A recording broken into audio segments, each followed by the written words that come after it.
Jenny.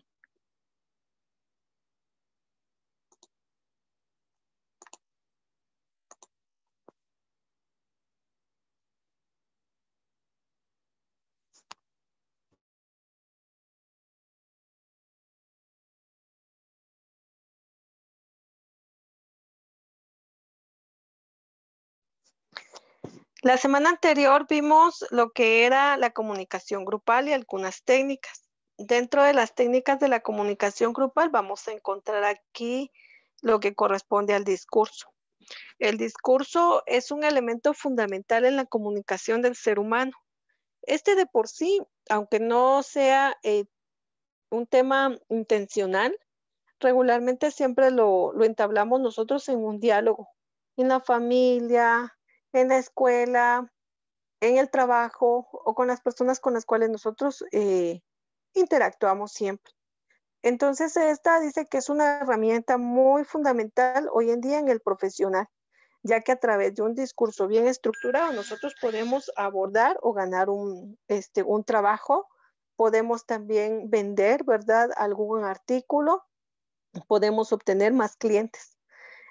También el discurso en su momento, pues es encontrado, ¿verdad? Como un elemento de interacción entre una, dos o más personas, que es como nosotros lo vamos a observar. Entonces acá nos dice que un discurso es la forma más sencilla que tienen las personas para poder expresar de forma oral o escrita y con un objetivo o un fin primordial.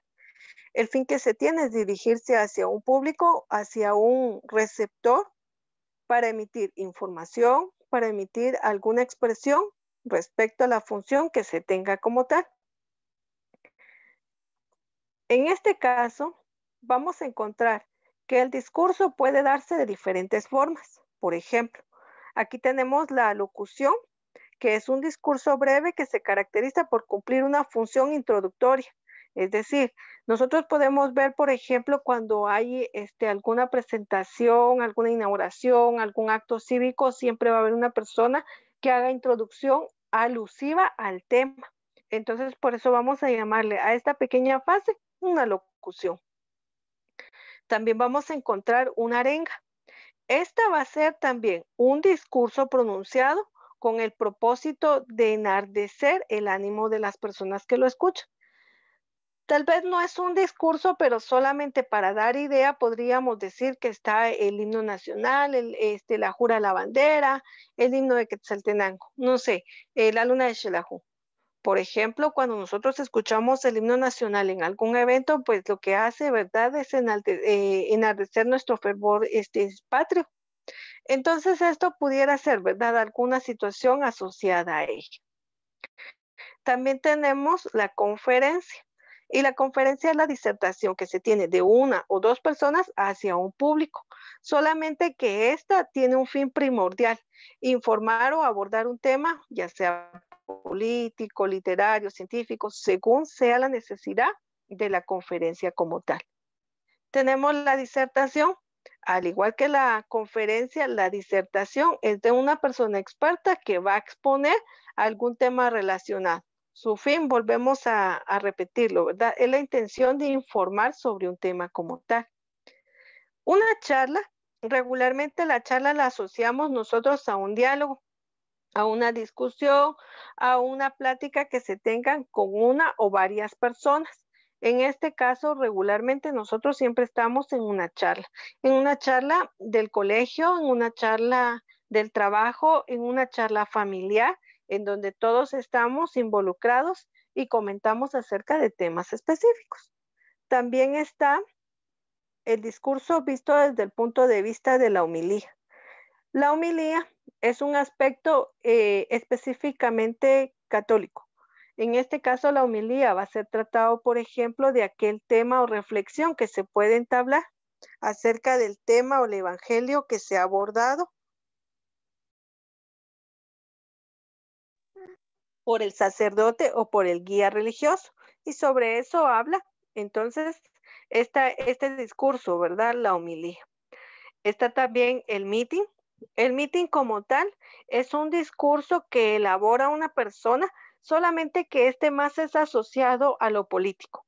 Regularmente los meetings nosotros los escuchamos o se convocan y se realizan en puntos estratégicos cuando las personas que forman parte, por ejemplo, de los participantes, no sé, una alcaldía, la presidencia para diputados, etcétera, hacen los meetings, es decir, las reuniones para hacerles saber a las personas qué beneficios va a traer el que voten por ellos, ¿verdad? Entonces esas reuniones vamos a llamarle nosotros meeting y en los meetings pues se elaboran discursos.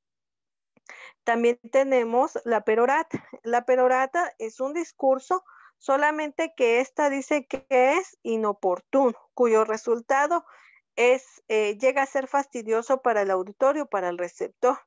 En este caso, la perorata es un discurso que habla a veces de aspectos positivos o perdón, de aspectos negativos sobre algún tema. Entonces, lo que lejos de ser una discusión, una charla, un diálogo, pues se vuelve ya una situación más de conflicto. Entonces, por esa situación es que se habla en relación a esto. El sermón, el sermón también lo podemos asociar a una homilía. El sermón, regularmente se habla de carácter religioso, puede ser de cualquier líder, religioso, ya sea un pastor, un sacerdote, un guía, este, la persona que va a hablar acerca de la Biblia para establecer una norma, es decir, una conducta establecida, ¿verdad? Con respecto a los lineamientos o reglas bíblicas, a eso se refiere. Y tenemos lo que es la filípica. La filípica es un discurso violento contra alguien. ¿Qué pasa cuando se habla de una filípica? En este caso, cuando a veces pronunciamos alguna situación en contra de otra, que es como una protesta, pero no una protesta pacífica, sino al contrario, ¿verdad? Una protesta violenta donde se busca que la otra persona, ¿verdad?, entre también en disputa en la misma situación. Y esos son algunos de los cuales nosotros podemos encontrar esas fases del discurso. También está el monólogo teatral. El monólogo no es más que la expresión de un personaje ficticio en donde éste puede emitir reflexiones, pensamientos, sentimientos, expresiones que puedan ser alusivas a algún tema. En este caso, pues como es algo teatral, ¿verdad? Entonces no es tan real, sino ya sabemos nosotros que es algo ficticio. Y luego está la parte que corresponde a parte de un discurso. Entonces, a este tema se le llama parte porque lo que hace es que también, al igual que es un personaje, pues empieza a dar expectativas, empieza a emitir pensamientos o expresiones contradictorias a lo que establece el monólogo como tal. Bueno, esas son las formas o tipos de discurso en forma general. Ya en una forma establecida, formal literaria, es decir, de cómo nosotros lo podemos concebir de forma ya muy puntual y profesional, establecemos tres bases principales. Está el discurso narrativo, el discurso expositivo y el discurso argumentativo.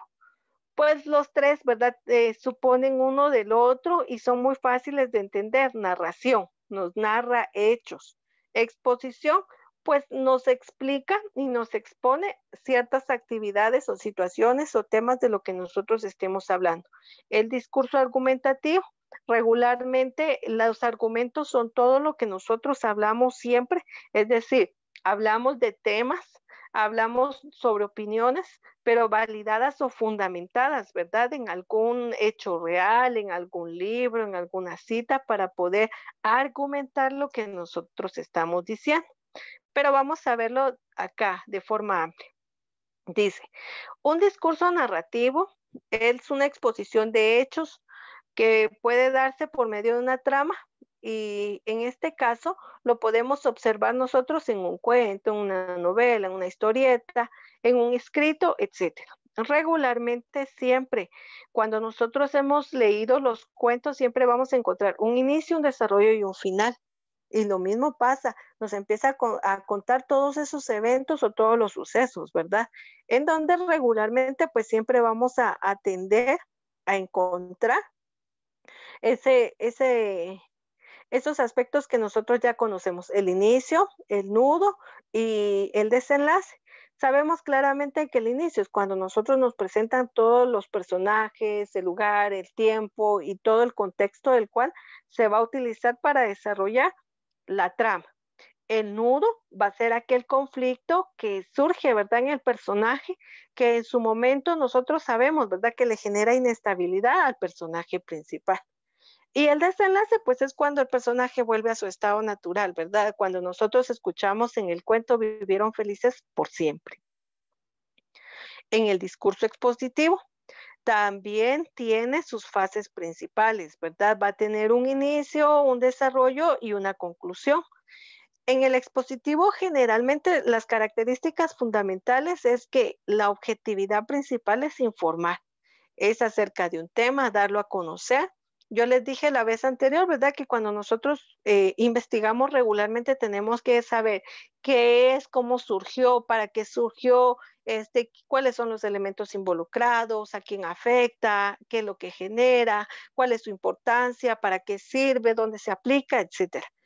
Entonces, para cuando nosotros vamos a hablar sobre un texto expositivo, pues vamos a encontrar estos argumentos, vamos a encontrar estas fases porque nos van a dar a entender, o sea, el fin primordial de exponer algo es dar a entender sobre el tema que se está hablando. Y sobre eso es que trata el texto expositivo. El texto expositivo, al igual que tenemos en los otros anteriores, pues su estructura, ¿verdad? Tiene una analogía, tiene una causa, una consecuencia, una precedencia y una sucesión que nosotros sabemos claramente. Entonces tiene un origen, ¿verdad? Un desarrollo, tiene a quién afecta y tiene, si nosotros viéramos, por ejemplo, un problema desde este punto de vista, tenemos entonces causas, consecuencias, desarrollo y posibles soluciones para minimizar la problemática. Sobre esto es que nos habla un texto expositivo. Y por último tenemos el texto argumentativo. Su objetivo principal del discurso es argumentar y convencer a la otra persona. Recordemos que cuando nosotros vamos a argumentar alguna situación, lo tenemos que hacer con una base sólida. ¿Y qué es lo que pasa? Que el fin primordial es convencer a la persona de lo que nosotros estamos haciendo y por qué lo estamos haciendo. La vez pasada les dije yo que en los trabajos regularmente nosotros manejamos también lo que son justificaciones. Cuando usted justifica, da todos los argumentos necesarios para que la persona entienda el por qué usted hizo su trabajo de investigación.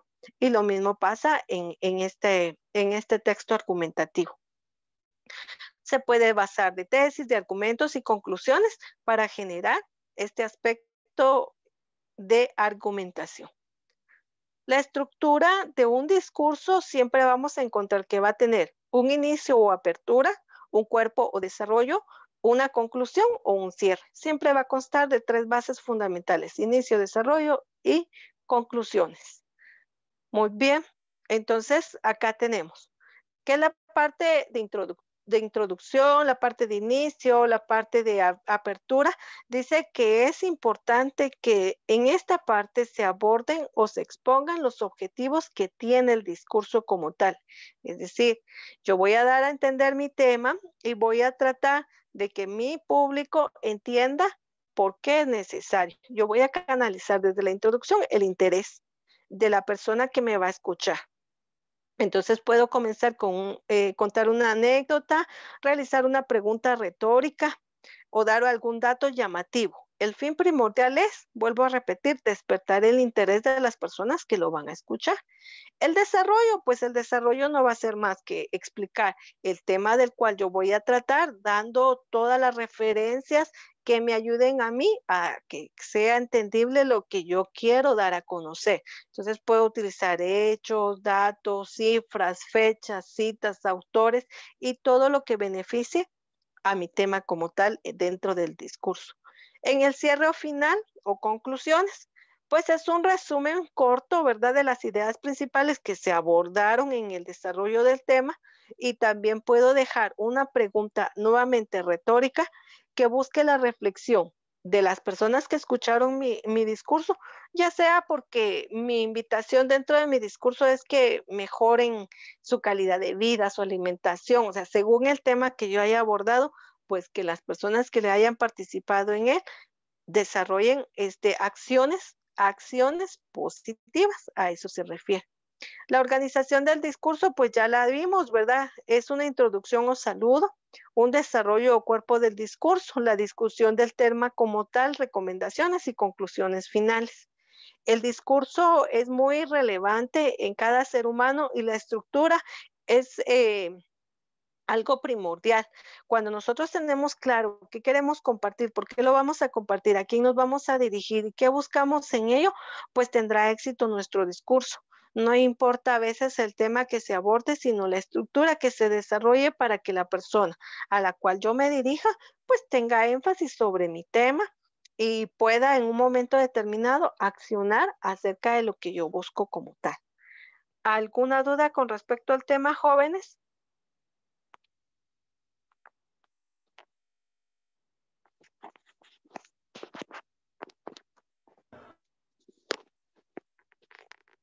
Licenciada, el discurso sería prácticamente más de un carácter formal.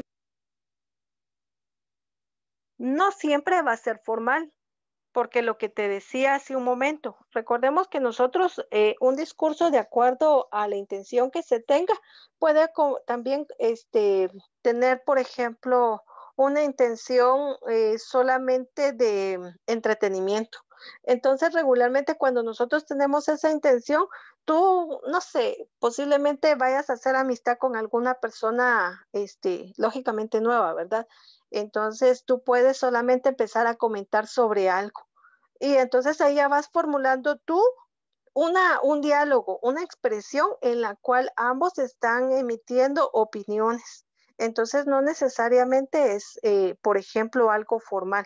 Regularmente, pues tendría que ser una herramienta que todos manejemos y cuando la empleemos de forma ya formal o profesional, pues tendría que tener esta estructura como tal. ¿Alguna otra duda?